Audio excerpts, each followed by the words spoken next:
I first start with Secretary Harry Johnson, all of the other distinguished guests that are here. I stand first with my wife and daughter.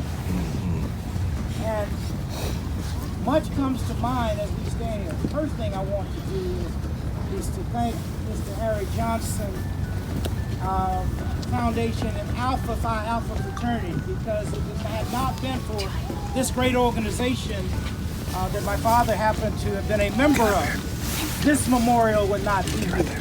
So we owe a great debt of gratitude to Mr. Harry Johnson and the Alpha Phi Alpha fraternity.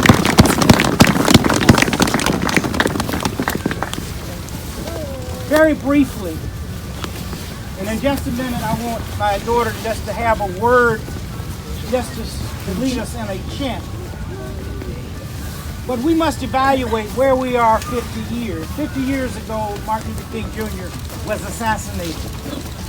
And on April 4th, we will observe that assassination all over our nation and really throughout our world. The question becomes, what will we do as communities across America to fulfill and envision and make the dream become a reality? I'm not here to talk about what has not happened, because we know what has not happened. But what I'm here to do is to look to the future, to figure out how we as a nation can come together as the nation that we always have been, to not just provide leadership in our nation. Certainly we must address the triple evils of poverty, racism, militarism, and violence. My dad and mother dedicated their lives for that eradication. In this nation called the United States, it is unacceptable to have over 60 million people living in poverty with a almost $20 trillion economy. Something is wrong with that. Right. Martin Luther King Jr., I believe, would be speaking out and saying poverty is not going to happen.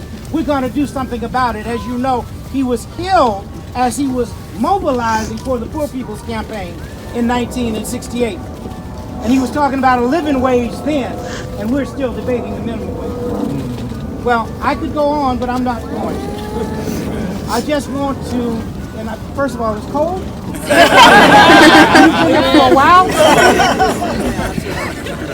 And second of all, I hope that if you don't remember anything else, maybe you'll remember these words, and I share them in love. I was so thankful to visit my mom's undergraduate institution, Antioch College. At that college, there's a statue of the educator Horace Mann. Under that statue, the inscription says, "Be ashamed to die until you've won a victory for humanity." Let me say that one more time. Be ashamed to die until you've won a victory for humanity. Now, very quickly, you may say that's grandiose. No, we can win victories. Some will win victories in our places of worship. Some may win victories in our city. Some may win victories in our states. Some may win victories in our nation.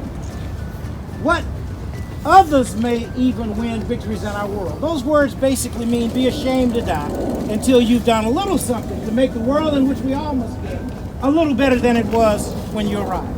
Now I want to ask our daughter. You can always say our. There's a women's movement that is very serious. And then we're going to get our houses in order. We're not going to ever mistreat our women. Our daughter, Yolanda Renee, just wants you to listen to her and follow her lead. Will you please repeat these words after me? Spread the word! Spread the word! Have you heard? Have you heard? All across the nation. All across the nation. We are going to be a great generation. A great generation. I want you to say it a little bit louder. Spread the word! Spread the word! Have you heard? Have you heard? All across the nation. All across the nation. We are going to be a great generation. A great generation. I want you to say it like you really, really mean it. Spread the word! Spread the word! Have you heard? Have you heard? All across the nation. All across the nation. We are going to be a great generation. A great generation. Give yourself a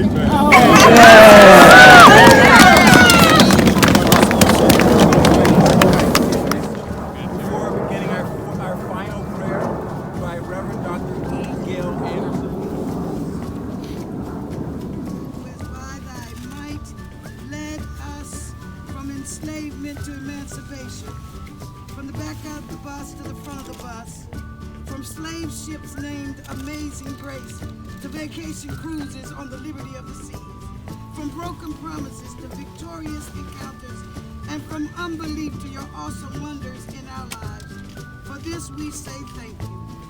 God, we have gathered together and stand on the faith of our ancestors from that super holy continent of Africa. Those who crossed the Atlantic in slave ships, not on cruise lines, who dropped off throughout the diaspora and ported to this new land of America. Thank you for the hope that infiltrated the marrows of their bones and permeate in our spirits today. Thank you for Dr. Martin Luther King Jr. and the day that he was born. Thank you for time that has passed and the great shoulders of great activists that he stood on, like Sojourner Truth and Frederick Douglass and Harriet Tubman and Toussaint L'Ouverture and Thurgood Marshall, and stood shoulder to shoulder with Malcolm X and Frankie Freeman and Reverend Louis Jacobs and John Hurst Adams and God Dr. Martin Luther King as he stands in the spirit of hope and in the spirit of faith. We thank you. We thank you for allowing him to be with us and to speak truth to power. We acknowledge that power today because, God, without you, we are nothing. And so we place all of our future in your hand and ask that you make this super holy place, this holy ground that we stand on now, a place where people will come with peace, and people will come for hope, and people will come with faith. Thank you for Dr. King and for Dr. Coretta Scott King and the lives they live and the mantles that they carry for all of us standing in this place today.